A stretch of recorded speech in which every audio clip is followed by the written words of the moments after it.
Hi guys, and welcome to another Gas City Gaming Warhammer 40k 8th edition preview video. In this video, we'll be taking a look at a Forgeworld Datasheet that was revealed, as well as some details about missions going forward, objectives, what those will kind of look like. So first things first, we're just going to go over this massive thing. This is for a Hellforged Leviathan Dreadknot. Some of you Death Guard players may be used to these already. This will be our new 8th edition stat sheet for it. So we're just going to go over it a little bit and discuss it as we go. So, Hellforged Leviathan has modifiable movement, weapon skill, and ballistic skill like most vehicles do now, and the damage table goes like the following. So if its remaining wounds are from 8 to 14 or plus, it has a movement range of 8 inches, weapon skill 2 plus, hitting on, and ballistic skill hitting on a 2 plus. Remaining wounds 4 to 7 gives it a movement range of 5 inches, weapon skill hitting on a 3 plus, ballistic skill hitting on a 3 plus. Remaining wounds from 1 to 3, given a movement of 3 inches, with a weapon skill and ballistic skill of hitting on a 4+. The rest of the stat line, Strength 8, Toughness 8 has 14 wounds to start, 4 attacks, Leadership 8, and a 2-up save. So pretty tough. 16 power as well it costs. So pretty tough really, so it's gonna do some damage on the tabletop. A Hellforged Leviathan Dreadknot is a single model. It is equipped with 2 Hellforged Siege Claws, 2 Melt-A-Guns, and 2 Hellflamers. So the default weapons go like the following. So 2 Hellforged Siege Claws. They are melee, have strength times 2, so strength 16. Yup. Because we're not capped at 10 anymore. They armor modifier of -3 to your save, and do 3 damage each. The 2 Melt-A-Guns are regular standard Melt-A-Guns, so 12-inch range, type Assault 1. They are Strength 8 and AP modifier of -4, do D6 damage, and if the target is within half range of this weapon, roll 2 dice when inflicting the damage with it, and discard the lowest roll. So that's our new Melta rule, essentially. And the 2 Hellflamers have an 8-inch range, are heavy D6 each, Strength 5, and armor modifier of -1, and do 2 damage each. And of course, like all flamers now, attacks made by this weapon automatically hit. You just roll to see how many hits. That's how our flamers are going to work going forward. If you haven't checked out some of the other videos or read along with the previews as they've gone up. So some of the other equipment they can take, a Hellforged Leviathan may replace 1 or both Siege Claws with Siege Drills. Siege Drill is melee, strength times 2, an armor modifier of -4, and do 4 damage apiece. So for kind of your more open play or narrative play games, not your match play games, always bring Siege Drills. Why not? Better armor modifier, more damage. For our match play games, when we consider points and things, that's when we're going to have to pay for the upgrades for the individual points. So then you'll have to wait and see if it's worth it when we get the points cost for these things. A Hellforged Leviathan may replace 1 Siege Claw and 1 Melt-A-Gun, because they're kind of same fist, with one of the following. Both Siege Claw and Melt-A-Gun must be exchanged for a single other option. You can replace it with a Butcher Cannon array. The Butcher Cannon is 36-inch range, heavy 8, strength 8, a -1 armor modifier, and 2 damage apiece. If a unit has any models slain by any Butcher Cannon in the shooting phase, that unit subtracts 2 from its leadership for the rest of the turn. This modifier is not cumulative. So if you shoot at a unit with multiple Leviathan Dreadnoughts, they don't get 2 for each Dreadnought that they lost something to a Butcher Cannon from.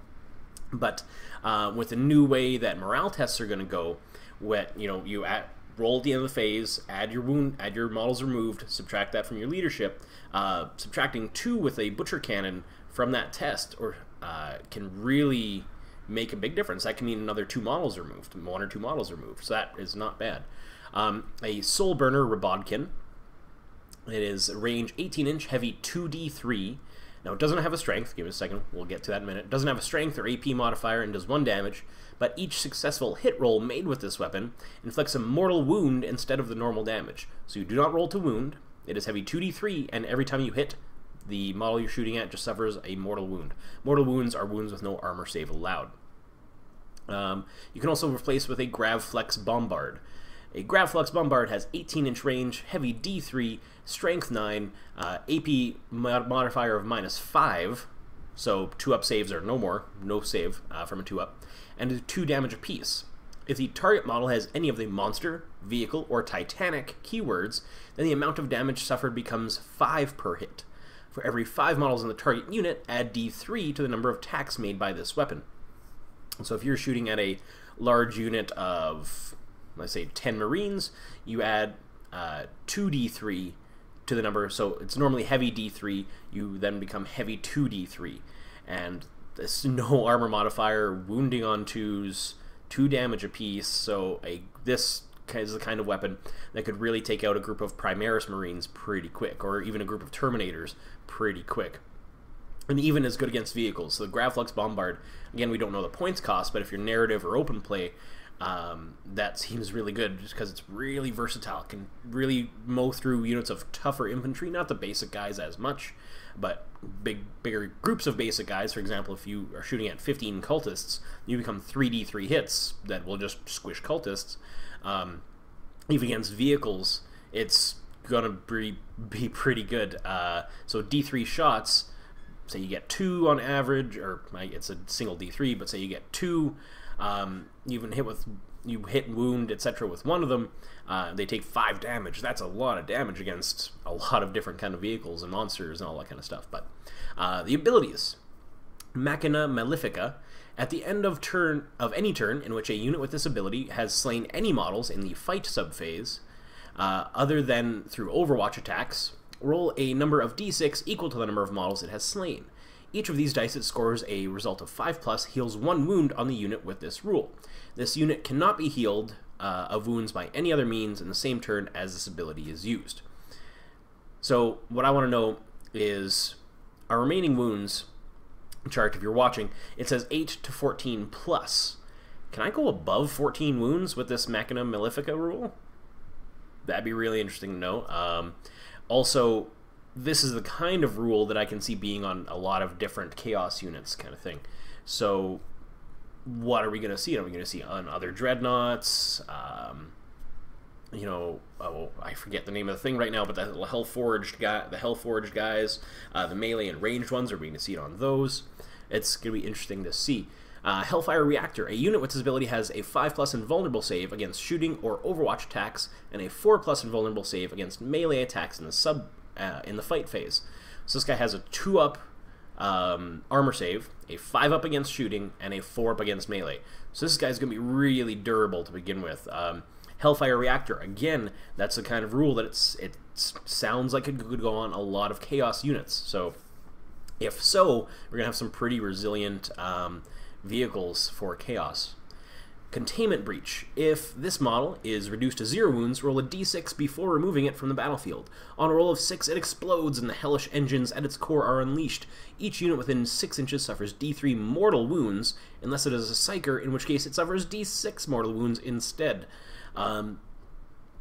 That seems cool. Again, just if they do manage to kill it, they get a Power Fist in there, some Thunder Hammers, finish it off in melee, it's going to blow up and hurt things nearby.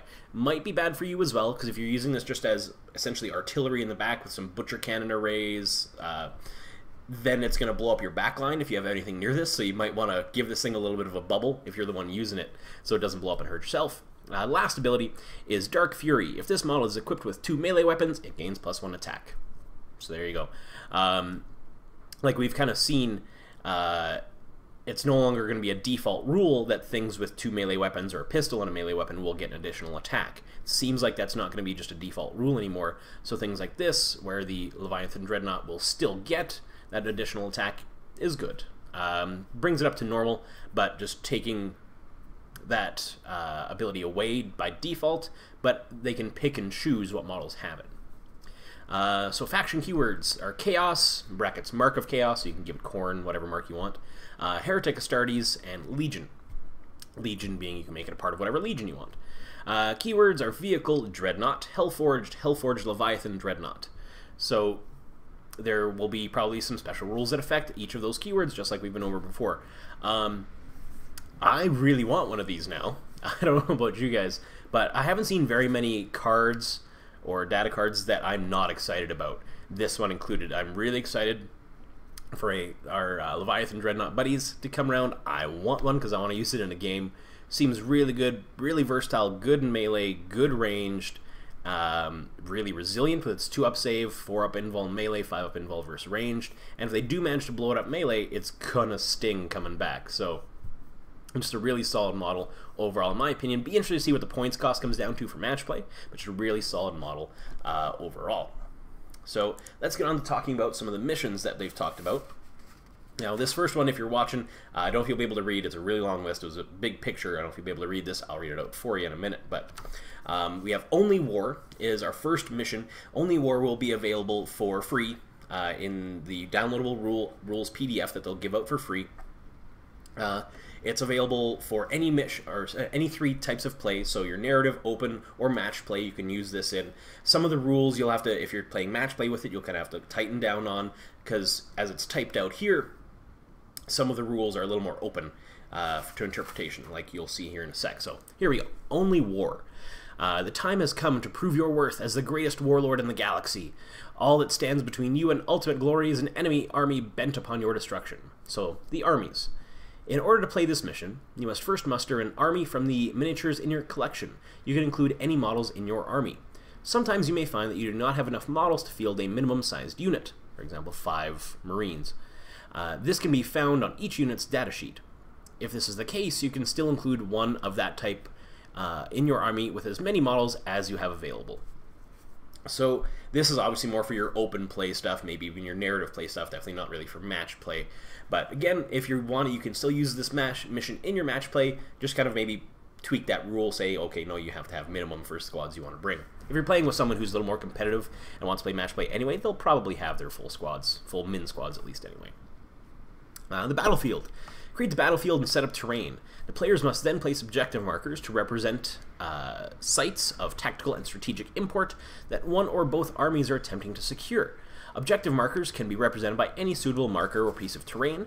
Each player must place 2 objective markers anywhere on the battlefield, so long as they are each at least 10 inches away from any other objective marker. We suggest taking turns to place, starting with whichever player rolls wins in a roll-off.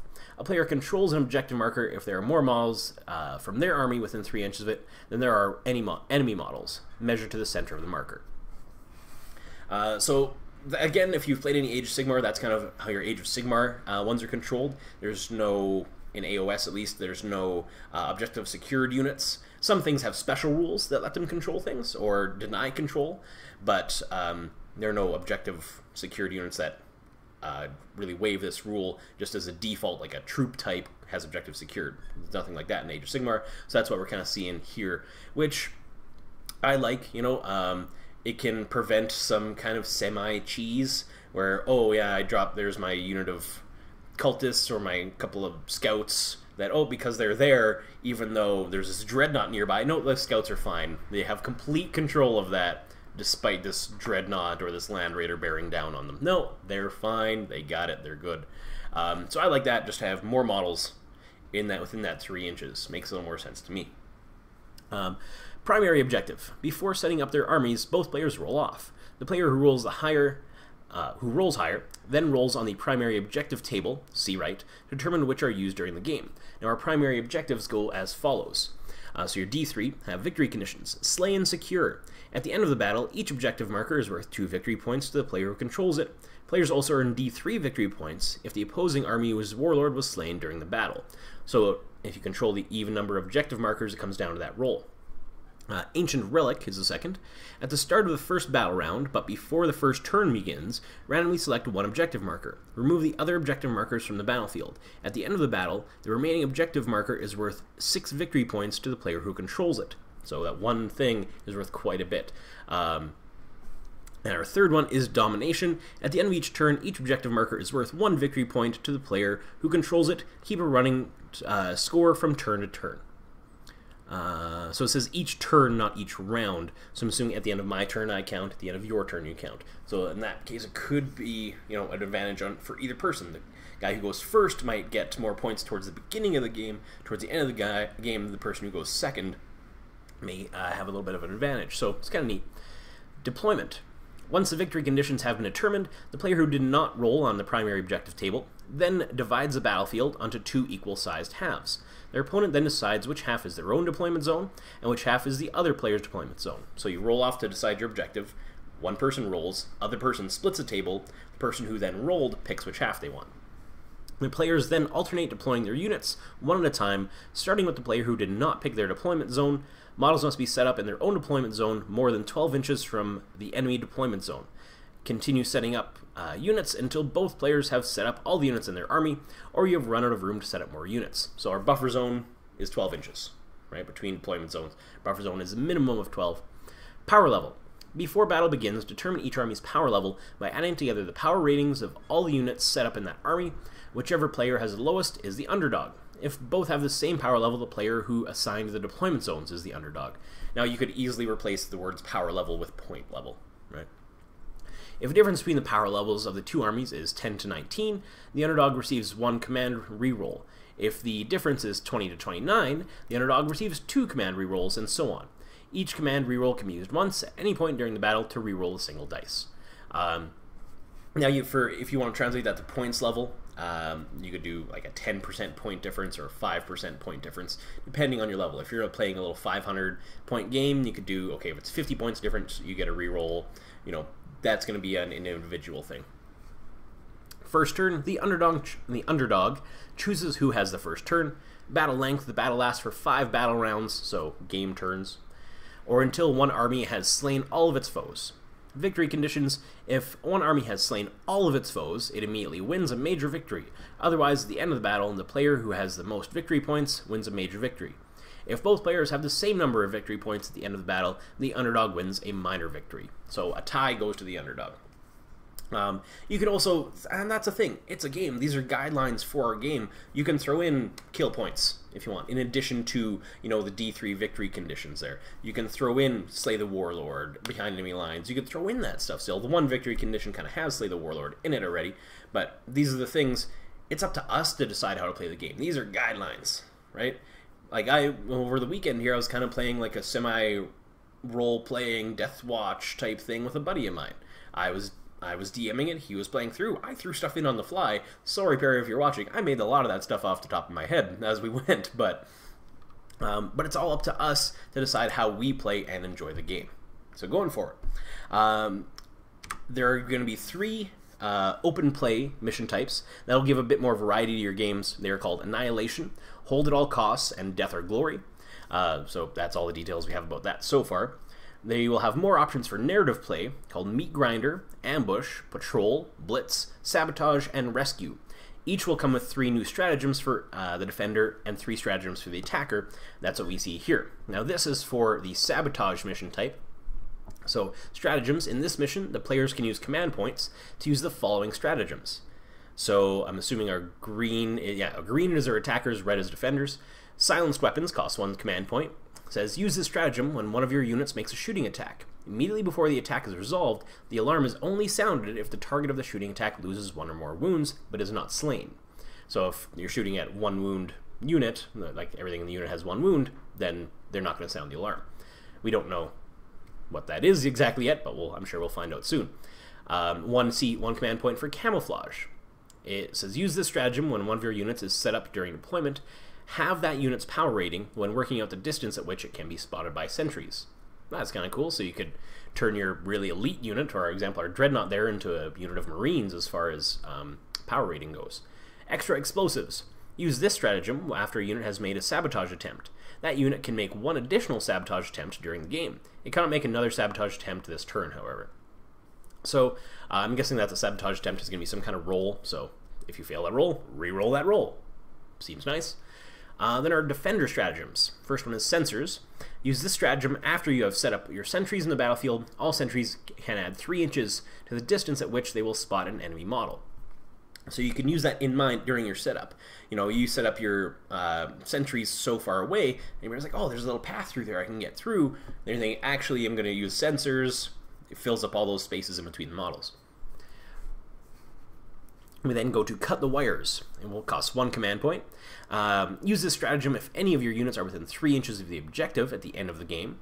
Reduce the number of sabotage attempts that have been made by 1 to a minimum of 0 attempts, so you can't go negative with the number of attempts that have been made. And last one is extra sentries, cost 2 command points. Use this stratagem immediately before setting up your sentries. 2 units can be set up as sentries rather than only 1 unit. So rather than setting up 2 things as sentry, you get, or sorry, 1 thing as a sentry, you get 2 if you combining that with sensors seems really, really good. Now, as far as match play goes, we are going to get 6 Eternal War missions and 6 Maelstrom of War missions. Each will have kind of tweaks, but you'll be familiar to if you've played 7th, 6th, 5th editions. You'll be kind of familiar with the tweaks that they've made to them. We have new deployment zones, which is what you see here. This may be familiar to some older edition players as well. So this is just an example of a new one. So they divided the map into quadrants. And you pick up opposing corners for your quadrants with a 9-inch center circle, 9-inch radius, so a 18-inch diameter center circle right in the middle. So you have quadrants, but with a chunk missing out of one of your corners, so you can't deploy. First turn it's going to be an 18-inch charge first turn kind of thing. So objective deck has also been retooled from the ground up. So we're probably going to see some familiar things, maybe renamed, maybe changed a little bit, like kill something in the shooting phase, I'm sure is still going to be in there. Kill something in the fight phase, I'm sure is still going to be in there somewhere. But the whole thing in general has kind of be retooled a little bit. We have a new stratagem, which is what you see here, new orders, for all Maelstrom of War missions. Can be used for any army. No matter who you bring, you can use this if you're playing Maelstrom of War, as long as you, of course, have enough command points. So if the mission uses tactical objectives, a player can use command points to use the following bonus stratagem. New orders cost 2 command points. It says use this stratagem after generating your tactical objectives at the start of your turn. Immediately discard a tactical objective and generate a new one. So if you get one you cannot do this turn, you can discard that, redraw, and maybe get a victory point, D3, D6 victory points potentially. So if you know you can't get this one, and it's late game, you're a couple points behind, spend a couple command points to hopefully draw something and maybe even pull a win out. But that's all I got for you guys for today. We'll finish off on our lovely Hellforged Leviathan Dreadnought sheet that I'm really, really excited about. So again, guys, thank you so much for watching. A reminder that if you are subscribed to this channel and you have commented on this or any other video, please do if you haven't, because you'll be entered in a draw for the core rulebook. First of all, the 280-page hardback, really pretty cool rulebook, and I have decided I am also going to give away one each of the indexes as well. That's Imperium 1, Imperium 2, Chaos, Xenos 1, and Xenos 2, giving away a copy of each of those to 5 different people. Basically, how I'm going to do that draw is the person who I'm going to draw 5 people. Person who I draw first is going to get their pick. Person who I draw second is going to get their pick. Third is going to get their pick. Fourth from what's left.